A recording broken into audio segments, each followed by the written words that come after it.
Hello friends, स्वागत है आप सभी लोगों का हमारे चैनल क्विक स्टडी में। मैं कमल बेस्ट। इस वीडियो के माध्यम से दोस्तों आपको यहाँ पर कराऊंगा फिजिक्स के महत्वपूर्ण क्वेश्चनों को, यानी कि भौतिक विज्ञान के महत्वपूर्ण क्वेश्चन यहाँ पर आपको मिलेंगे जो कि बार बार पूछे गए हैं और जिनकी बहुत पूछे जाने की संभावना है। तो आराम से आप क्वेश्चनों को देखें और जो भी यहाँ पर क्वेश्चन आपको बताया जाएगा आप सारे क्वेश्चनों को आराम से नोट करेंगे। तो शुरू करते हैं। पहला क्वेश्चन आपको दिखता है। पहला क्वेश्चन है ध्वनि तरंगें डैडेज हैं, यानी आपसे पूछा गया है साउंड वेव्स आर। यदि हम बात करें दोस्तों ध्वनि तरंगों की, या फिर बेसिकली शुरुआत में हम बात कर लेते हैं तरंगों की, तो यहाँ पे देखिए जो वेव होती है यानी जो तरंग होती है वो मेनली दो प्रकार की होती है, जिनमें से पहली आती है प्रोग्रेसिव वेव और सेकंड वाली आती है लॉन्गिट्यूडनल वेव। आप प्रोग्रेसिव वेव को अनुप्रस्थ तरंगें भी कहते हैं, अनुप्रस्थ तरंगें, और लॉन्गिट्यूडनल को आप कह देते हैं अनुदैर्ध्य तरंगें। अब इनमें देखिए जो प्रोग्रेसिव वेव के अंदर आती हैं दोस्तों, ये आपकी इलेक्ट्रोमैग्नेटिक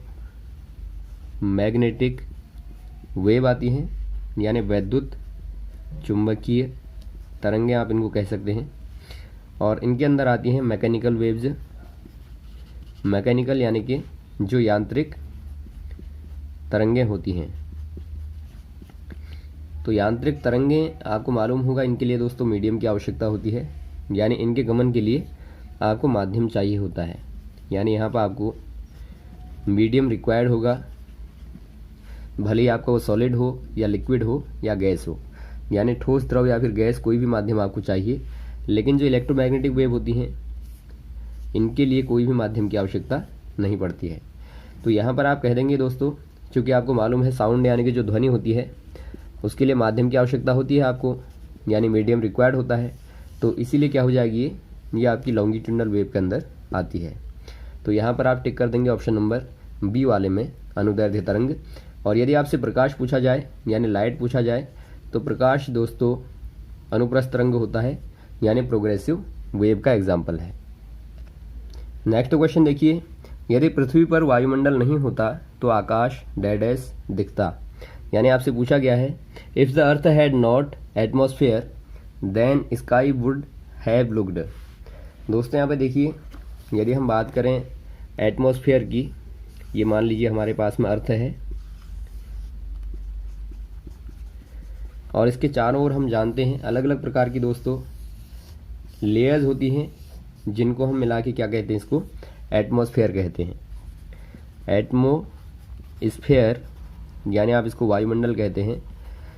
वायुमंडल में दोस्तों अलग अलग प्रकार की वायुएं यहाँ पर होती हैं, या फिर आप कहेंगे इनके अलग अलग प्रकार से यहाँ पे लेबल होते हैं। इसके मुख्यतः यहाँ पे 5 भागों में इसको बांटा गया है एटमॉस्फेयर को, यानी वायुमंडल को। और आप जानते होंगे जो वायुमंडल है दोस्तों ये किसके कारण होता है, ये जो अर्थ पे ग्रेविटेशनल फोर्स होता है, ग्रेविटेशनल जो फोर्स होता है, या फिर आप कह सकते हैं जो गुरुत्वाकर्षण बल है, उसी के कारण होता है। यानी अगर गुरुत्वाकर्षण बल को आप हटा दें तो यहाँ पर सारी वायु जो है दोस्तों यहाँ से पलायन कर जाएगी, यानी कि भाग जाएगी। तो यहाँ पे देखिए चूँकि यहाँ पर अगर वायुमंडल नहीं है, या फिर आप कह सकते हैं माना आपके पास में अर्थ के पास में ग्रेविटेशन ना हो, तो यहाँ पे वायुमंडल नहीं रहेगा। और अगर वायुमंडल नहीं रहा तो आप यदि आकाश को देखेंगे बिना वायुमंडल के, यदि आप यहाँ से आकाश को देखेंगे तो आपको आसमान कैसा दिखाई देगा, ये क्वेश्चन पूछा गया है। तब दोस्तों आपको आकाश जो है वो काला दिखाई देगा, ब्लैक दिखाई देगा। इसका रीज़न क्या है, मान लीजिए कोई प्रकाश किसी वस्तु पर पड़ता है और प्रकाश यहाँ पे पूरा का पूरा एब्जॉर्ब हो जाए, यानी वो यहाँ पे दोबारा से परावर्तित होकर ना आए, यानी रिफ्लेक्ट होकर ना आए, तो ऐसे केस में दोस्तों आपको जो ऑब्जेक्ट है वो काली दिखाई देती है, यानी पूरी की पूरी ब्लैक दिखाई देती है।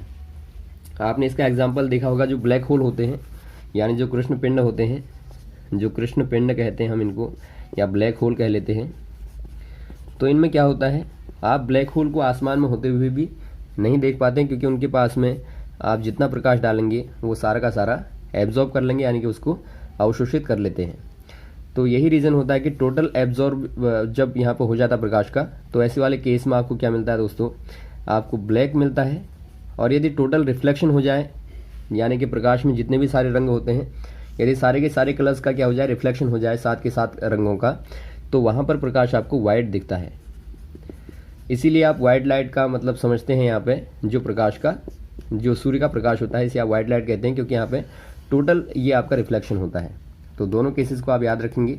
तो यहाँ पर जो कंडीशन है वो आपकी ब्लैक वाली है, यानी काला दिखाई देगा। और जो आपको नीला दिखाई देता है, इसका रीज़न क्या है दोस्तों, इसका रीज़न है due to scattering of light, यानी प्रकाश का जो प्रकीर्णन होता है, स्कैटरिंग होती है, स्कैटरिंग कहें या फिर आप इसको प्रकीर्णन कहें, इसी के कारण आपको दोस्तों प्रकाश जो आसमान दिखाई देता है वो क्या दिखाई देता है, नीला यानी ब्लू दिखाई देता है।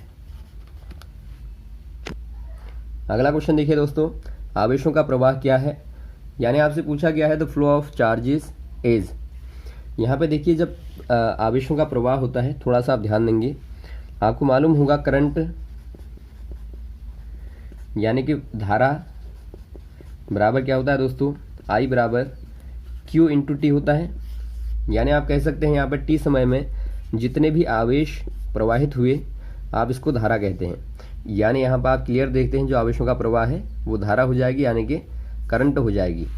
वैसे ही यदि आपसे क्वेश्चन पूछा जाए Q equal to I upon T वाला, यानी आपसे ये कहा जाए कि प्रत्येकांक समय में बहने वाली जो धारा है, आप इसे क्या कहेंगे, आप इसको कहते हैं आवेश। या फिर आप कह सकते हैं यहाँ पे दोस्तों, जो टोटल यहाँ पे धारा है, यदि उसमें आप समय का भाग दे दें जितने समय में प्रवाहित हुई है, तो इससे आपको आवेश प्राप्त होता है। और आवेश होते क्या हैं दोस्तों, आवेश बेसिकली इलेक्ट्रॉनों का प्रवाह होता है, यानी कि जो इलेक्ट्रॉन होते हैं उन्हीं के प्रवाह को आप आवेश कहते हैं। तो आप ये दोनों चीज़ें याद रखेंगे, क्योंकि Q इक्वल टू होता है आपका NE, यानी यहाँ पर N क्या है दोस्तों, N नेचुरल नंबर है 1 2 3 4, और यहाँ पे E जो है इलेक्ट्रॉन का आवेश चार्ज है, और Q इक्वल टू NE होता है। यही क्वांटम लॉ कहलाता है चार्ज का, यानी आवेश का क्वांटम सिद्धांत कहलाता है। तो ये क्वेश्चन भी बार बार आता है, तो यहाँ पर आप टिक कर देंगे ऑप्शन नंबर बी में। नेक्स्ट क्वेश्चन देखिए दोस्तों, विद्युत प्रवाह का घनत्व क्या है, यानी आपसे पूछा गया है द इलेक्ट्रिक करंट डेंसिटी। जो इलेक्ट्रिक करंट डेंसिटी होती है, आप यदि बात करें इलेक्ट्रिक करंट डेंसिटी की, यानी प्रति एकांक समय में जो बहने वाले आवेश होते हैं दोस्तों, मान लीजिए आपने यहाँ पे इस प्रकार का कोई यहाँ पर वायर ली, ये मान लीजिए आपके पास में कोई वायर है यानी तार है, और इसके मान लो किसी आप छोटे से पृष्ठ की बात करें, इतने छोटे से आपने यहाँ पर सरफेस को ले लिया, इसको आप एरिया ए कह लें। तो यहाँ से जो आवेश गुजरेंगे, ये आपकी धारा यहाँ बह रही है, तो ये आवेश दोस्तों यहाँ पे जितने भी सारे गुजरेंगे यहाँ से प्रति एकांक समय में, तो इन्हीं आवेशों को आप कह देते हैं आवेश घनत्व, या फिर इलेक्ट्रिक करंट कह देते हैं, यानी कि वैद्युत धारा घनत्व कहते हैं। एग्जाम्पल के तौर पे यहाँ पर आप ले सकते हैं, इसको फॉर्मूले के तौर पे देख सकते हैं। जो आपका इलेक्ट्रिक करंट डेंसिटी होती है, इसको आप जे के द्वारा दिखाते हैं। जे आपका आप यहाँ पे सिंबल के तौर पर लेते हैं, तो जे बराबर हो जाता है I अपॉन ए, यानी प्रत्येकांक क्षेत्रफल से बहने वाली धारा को आप धारा का घनत्व कहते हैं। तो यहाँ से भी आप डेफिनेशन को आराम से बना सकते हैं। और यहाँ से यदि आप निकालना चाहें इसकी यूनिट क्या है, यानी इकाई क्या है, तो यहाँ से क्लियर देखते हैं I की यूनिट होती है एम्पियर, और बट्टा लगा देंगे, अपॉन लगा देंगे। एरिया की यूनिट क्या होती है, मीटर का स्क्वायर, यानी एम्पियर बट्टे मीटर का स्क्वायर यहाँ पे इसका मात्रक हो जाएगा। लेकिन यहाँ पर आप देखते हैं दोस्तों, क्वेश्चन आपको यहाँ पे बताना है कि ये वेक्टर क्वांटिटी है या फिर स्केलर क्वांटिटी है। आप क्लियर देखते हैं I दोस्तों क्या होती है, वेक्टर क्वांटिटी होती है, और एरिया स्केलर क्वांटिटी होती है, और वेक्टर अपॉन स्केलर बराबर हमेशा क्या होता है, वेक्टर क्वांटिटी होता है। तो ये आप नोट कर लेंगे आराम से, इसके आधार पर आप इसको रटेंगे नहीं, ताकि आपको और भी क्वेश्चन इसके आधार पर पूछे जाएँ तो उनको आप आराम से दे पाएँ। तो यहाँ पर आप कह देंगे दोस्तों क्या है, एक प्रकार से वेक्टर क्वांटिटी होती है, यानी सदिश राशि होती है, जिनके लिए आपको प्रमाण के साथ में दिशा की भी आवश्यकता होती है। क्योंकि वेक्टर का मतलब होता है, जो वेक्टर क्वांटिटीज़ होती हैं उनके लिए आपको मैग्नीट्यूड के साथ साथ क्या चाहिए होता है दोस्तों, डायरेक्शन चाहिए होती है, यानी परिमाण के साथ में दोस्तों आपको दिशा भी आवश्यकता होती है। जहाँ पर केवल आपको मैग्नीट्यूड चाहिए होगा वो स्केलर क्वांटिटी कहलाती है। तो यहाँ पर आप टिक करेंगे फिलहाल ऑप्शन नंबर सी में। नेक्स्ट क्वेश्चन देखिए दोस्तों, नाभिकीय आकार किस इकाई में व्यक्त किए जाते हैं। यानी आपसे पूछा गया है nuclear size are expressed in a unit named, यानी आपको इकाई बतानी है जिसमें आप न्यूक्लियस के साइज को दिखाते हैं। नाभिक आपको मालूम होगा दोस्तों एक एटॉम होता है, और एटॉम के जो अंदर वाला भाग होता है, जो कोर होती है, आप इसी को कहते हैं न्यूक्लियस, यानी आप इसको कहते हैं नाभिक। और नाभिक में आपको मालूम होगा प्रोटॉन और न्यूट्रॉन होते हैं। प्रोटॉन पॉजिटिव होते हैं, न्यूट्रॉन में कोई चार्ज नहीं होता है, इसीलिए नाभिक को आप दोस्तों क्या कहते हैं, धनावेशित कहते हैं, यानी कि पॉजिटिवली चार्ज्ड कहते हैं। और चारों ओर से कक्षाओं में यानी शेल्स में इलेक्ट्रॉन चक्कर लगाते हैं। ये नॉर्मली आपका एक एटॉम का स्ट्रक्चर हो गया। तो यहाँ पे जो नाभिक का साइज़ है, यानी यहाँ से यहाँ तक आपको यदि मापना है तो इसके लिए आप क्या यूनिट लेते हैं आपको बताना है। क्योंकि इसका साइज़ बहुत छोटा होता है, एटॉम ही बहुत ज़्यादा छोटा होता है आपको मालूम होगा, और नाभिक बहुत ही ज़्यादा उससे भी छोटा होता है। तो यहाँ पर आप कह देंगे, आप इसको दिखाते हैं फर्मी में। और फर्मी क्या होती है दोस्तों, फर्मी यहाँ पर एक प्रकार से दूरी का ही मात्रक है, यानी कि डिस्टेंस की यूनिट होती है। और 1 फर्मी बराबर अप्रॉक्सीमेटली होता है 10⁻⁻15 मीटर। तो इसको आप नोट कर लेंगे, ये पूछा जाता है बार बार। तो यहाँ पर आप ए में टिक करेंगे। वैसे जो एंगस्ट्रम होता है, बार बार एंगस्ट्रम भी आता है, एंगस्ट्रम को आप दिखाते हैं ए के ऊपर एक जीरो लगाने से। ये एंगस्ट्रम कहलाता है, जो कि मात्रक होता है वेवलेंथ का, यानी तरंग दैर्ध्य को मापता है। तरंग दैर्ध्य आपको मालूम होगा, एक जो तरंग होती है उसकी जो लंबाई है, आप इसी को वेवलेंथ कहते हैं।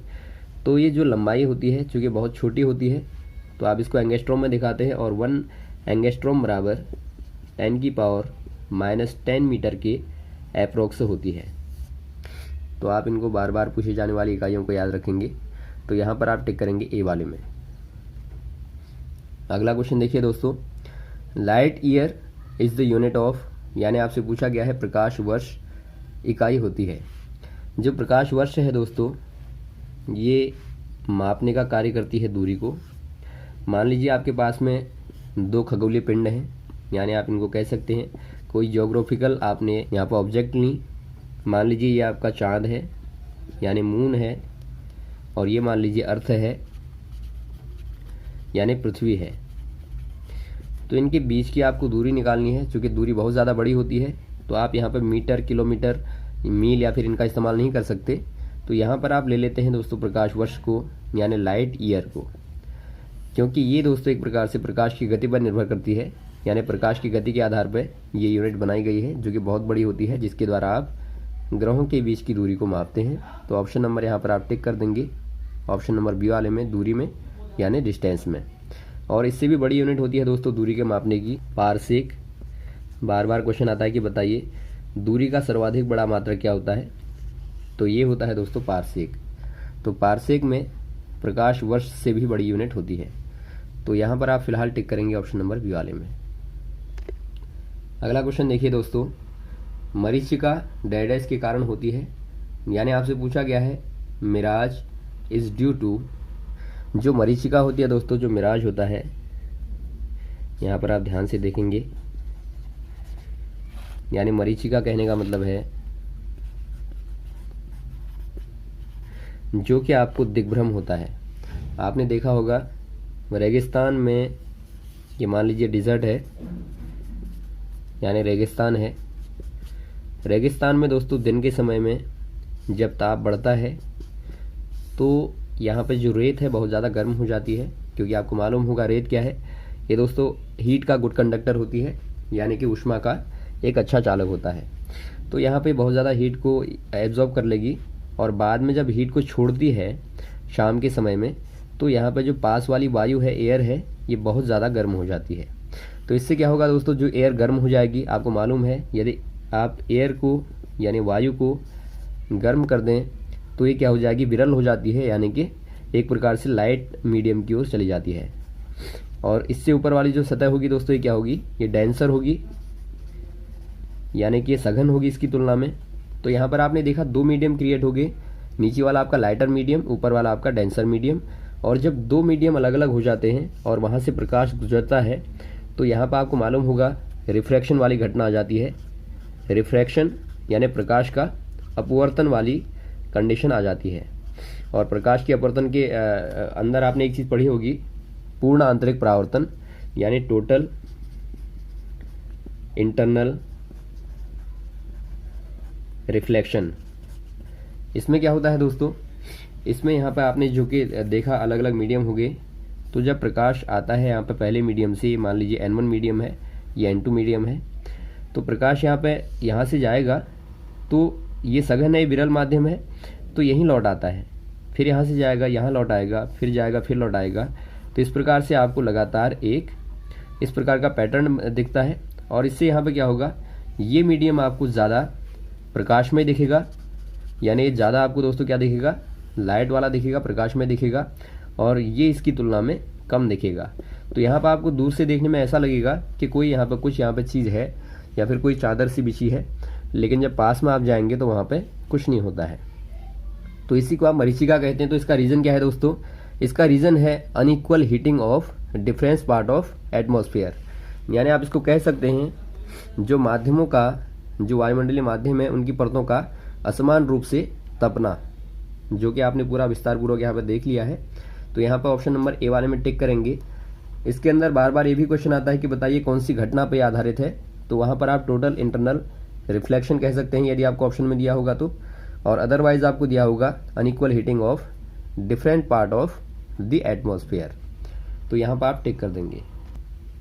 अगला क्वेश्चन देखिए दोस्तों, stars appears to move from east to west because, यानी आपसे पूछा गया है जो तारे हैं हमें पूर्व से पश्चिम की ओर दिखाई देते हैं, इसका कारण क्या है। आपको क्लियरली मालूम होगा जो स्टार्स होते हैं ये दोस्तों मूव बिल्कुल भी नहीं करते हैं, क्योंकि आपको मालूम है सूर्य भी क्या है दोस्तों, तारा ही होता है। यानी जो सन है ये भी एक प्रकार का तारा है, और सूर्य आपको मालूम है अपनी जगह पर स्थिर रहता है, यानी ये चक्कर नहीं लगाता, बल्कि इसके चारों ओर जो भी ग्रह होते हैं, जो भी प्लैनेट होते हैं वो घूमते रहते हैं। अब यहाँ पे देखिए इसका रीज़न क्या है। आपने बहुत ही कॉमन एग्जांपल देखा होगा, यदि आप यहाँ पे देखें किसी वाहन को, वाहन के अंदर आप बैठे हैं और वाहन के अंदर आप बैठे हैं दोस्तों, वाहन चल रहा है, तो यहाँ से जब आप बाहर को देखेंगे तो आपको लग रहा होता है कि पेड़ पीछे को भाग रहे हैं। कब लगेगा, जब आप गाड़ी में आगे को जाएंगे, और यदि गाड़ी में आप इधर को जाएंगे तो आपको लगेगा पेड़ इधर की ओर भाग रहे हैं। यानी जिधर भी वाहन की दिशा होती है उसके विपरीत दिशा में हमें चीज़ें चलती हुई दिखाई देती हैं। अब यहाँ पर देखिए सूर्य के चारों ओर आपको मालूम होगा पृथ्वी चक्कर लगाती रहती है। तो यहाँ पर अर्थ कहाँ को मूव करती है दोस्तों, हमेशा ये पश्चिम से लेकर पूरब की ओर चलती है।